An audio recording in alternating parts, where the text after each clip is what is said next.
रवींद्रनाथ टैगोर, गुरुदेव, Nobel विजेता और महान साहित्यकार। रवींद्रनाथ टैगोर भारत के महान कवि, साहित्यकार, दार्शनिक और नोबेल पुरस्कार विजेता थे।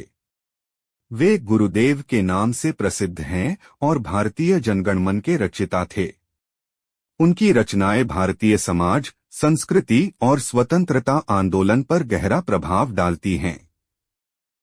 1861 7 मई को कोलकाता, पश्चिम बंगाल के एक समृद्ध और सांस्कृतिक परिवार में उनका जन्म हुआ।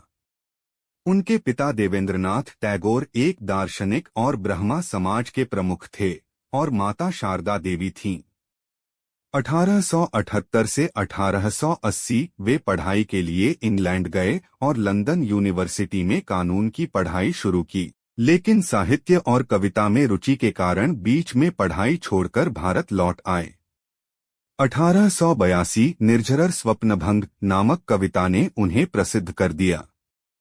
1891 से 1895 गांवों में रहकर भारतीय समाज और संस्कृति को गहराई से समझा और इसी दौरान मानसी, गीतांजलि और सोनार तरी जैसी कालजयी कृतियां लिखीं।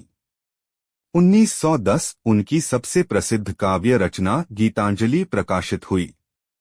1913 गीतांजलि के लिए साहित्य का नोबेल पुरस्कार प्राप्त किया, जिससे वे पहले एशियाई नोबेल पुरस्कार विजेता बने। 1901 उन्होंने शांतिनिकेतन विश्व भारती विश्वविद्यालय की स्थापना की, जहां भारतीय संस्कृति और आधुनिक शिक्षा का समन्वय किया गया।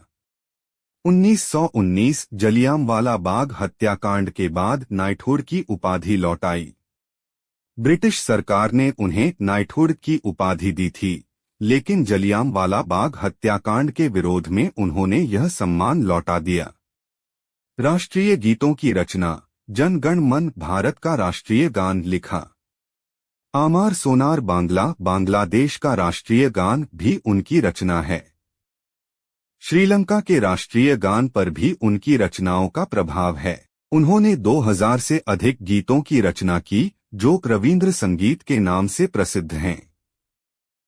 उनकी कला में भारतीय परंपरा, प्रकृति और आध्यात्मिकता की झलक मिलती है। 7 अगस्त 1941 लंबी बीमारी के बाद उनका निधन हुआ, लेकिन उनकी रचनाएं आज भी अमर हैं। रवींद्रनाथ टैगोर की प्रेरणा और विरासत। उन्होंने साहित्य, कला, संगीत और शिक्षा के क्षेत्र में अमिट छाप छोड़ी। उनकी रचनाएं आज भी प्रेरणादायक हैं और भारतीय संस्कृति का अभिन्न हिस्सा हैं। जन गण मन आज भी हर भारतीय के हृदय में गूंजता है।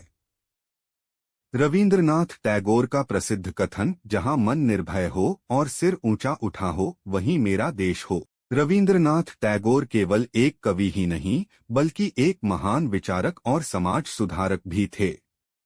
उनकी रचनाएं हमेशा भारतीय समाज को मार्गदर्शन देती रहेंगी। रवींद्रनाथ टैगोर का जीवन हमें रचनात्मकता, मानवता और देश प्रेम की प्रेरणा देता है। वे केवल एक महान कवि ही नहीं, बल्कि एक दार्शनिक, शिक्षाविद और समाज सुधारक भी थे। उनका जीवन हमें यह सिखाता है कि कला, साहित्य और शिक्षा के माध्यम से समाज में बदलाव लाया जा सकता है। उन्होंने जन गण मन जैसे राष्ट्रगान की रचना कर देश को एकता का संदेश दिया और शांतिनिकेतन की स्थापना करके शिक्षा को नई दिशा दी। उनकी रचनाएं हमें प्रकृति, प्रेम और आत्मज्ञान से जुड़ने की सीख देती हैं। उनका जीवन हमें यह भी सिखाता है कि सच्ची प्रतिभा सीमाओं से परे होती है और ज्ञान तथा संस्कृति का विस्तार ही असली उन्नति है।